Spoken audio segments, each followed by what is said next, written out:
Greetings, ladies and gentlemen, boys and girls, all of you out there in YouTube land.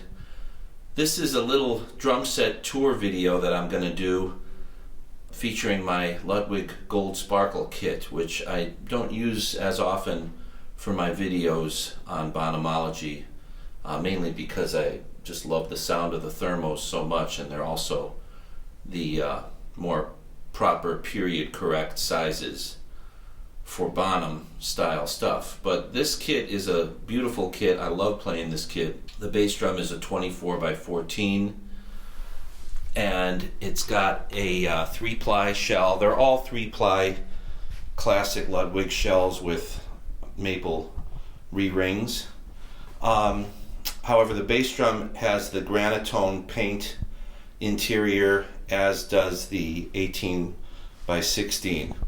The other two toms are natural finish inside. I'll try to get a close-up of the badge and maybe you can kind of see into the shell. This badge is a 6-digit badge, 965087. I believe all of the others are 7-digit. Oh wait, no, the floor tom is 978413, it looks like. And that's the 16, and the 18, it's a little scratched up, it's a little hard to read. But these, I would say, depending on the accuracy of the Ludwig badge dating sources out there, these are pretty much like early to mid 70s. Again, the 18 and the 24 have a granitone sprayed interior. The 13x9 and the 1616 are both natural finish interior.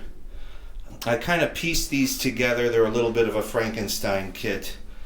I think that I got the bass drum and the 18 along with a 10x14, which I subsequently sold, which I really regret now. But at the time, I was playing a lot of big band jazz music, and I was using this kit a lot for my big band gigs, and I liked the feel of the 13 up on top better. So anyway, I had this kit set up for a couple videos that I did recently, and I just thought I'd give you a little tour of the kit. The snare drum that is here now is the chrome over brass Supra, the one that you may have seen featured in a video that I did a little while back with Terry. That's a beautiful drum. So if you're curious about heads, I've got a vintage Ambassador on the snare. I've got coated Emperors on the toms all around. And I don't really recall what I had on the bottom, so if you bear with me, let's take a look. That's a coated Ambassador. I think this one was too. That's a vintage Ambassador. And then over here is a coated Ambassador. So on the bass drum, I kind of messed around with the heads on this kit a little bit. This is an old bass drum head, Weather King, Remo coated, simply a bass drum, about an Ambassador weight.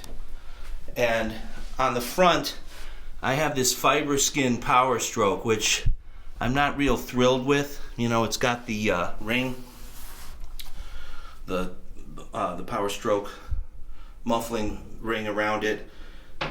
So yeah, I really like the sound of this kit. As far as cymbals go right now, these are vintage 602 15-inch Sound Edge pre-serial number hats, kind of like Bonzo 71 era.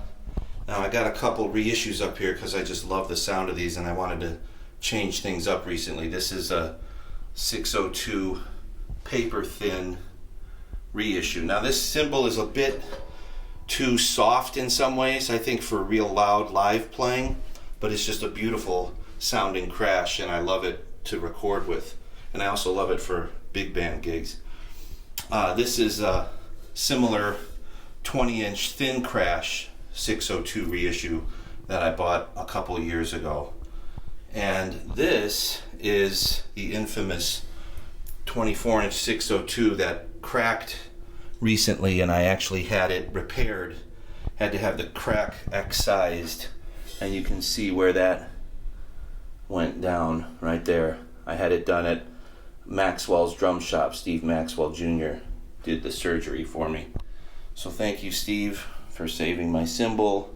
Unfortunately, it's a big cut that had to be made off the edge because the crack was like at least about an inch into the cymbal.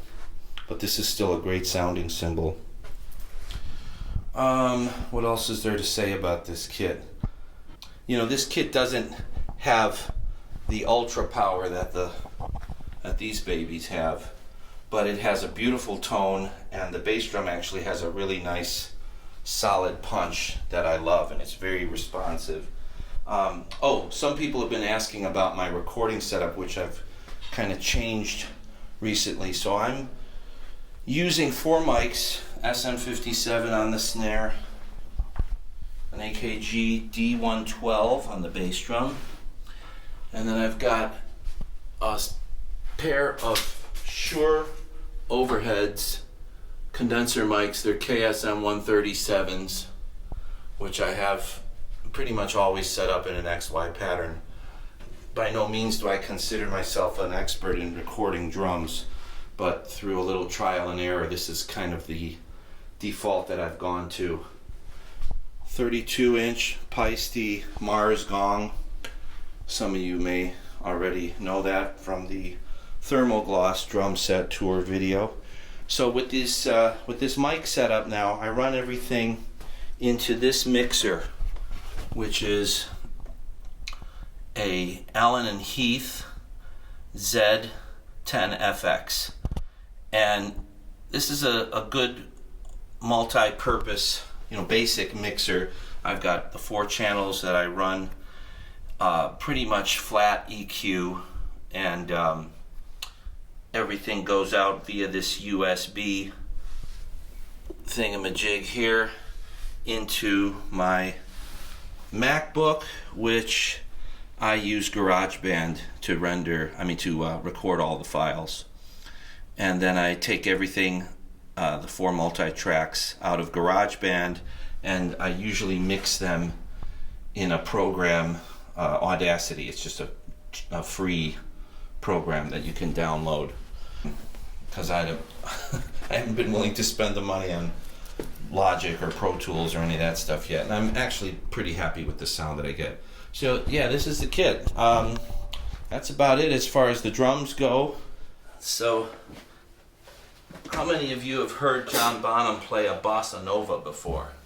Can anyone think of one song where he actually plays a bossa nova beat? I'll play the beat, and then this is sort of like a see if you can name that tune from a rehearsal, never put on a record.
Leave your guesses in the comments section.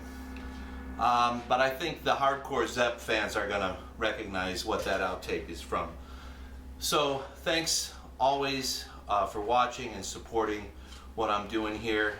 And also thank you for subscribing and following People's Front of Zeppelin. We've got a lot more stuff coming up very soon. Got a couple cool tunes in the pipeline. Walter's Walk and Since I've Been Loving You also. So look forward to seeing you here on the interwebs. Thanks for watching.